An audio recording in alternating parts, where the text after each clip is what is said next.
અમરેલીના રાજુલા અને જાફરાબાદ પંથકમાં ભારે વરસાદની સ્થિતિ જોવા મળી રહી છે, ત્યારે ભાવનગર સોમનાથ નેશનલ હાઈવે નજીકના ખેતરોમાં વરસાદી પાણી ફરી વળ્યા હતા.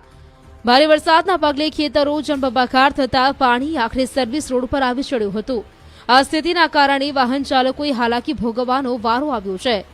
જળબંબાકારનો આકાશી નજારો સોશિયલ મીડિયા પર વાયરલ થઈ રહ્યો છે, જેમાં જોઈ શકાય છે કે રસ્તાઓ જાણે બેટમાં ફેરવાઈ ગયા છે. મહત્વનું છે કે હવામાન ખાતા દ્વારા આગામી દિવસોમાં પણ રાજ્યના કેટલાક વિસ્તારોમાં ભારેથી અતિભારે વરસાદની આગાહી કરવામાં આવી છે.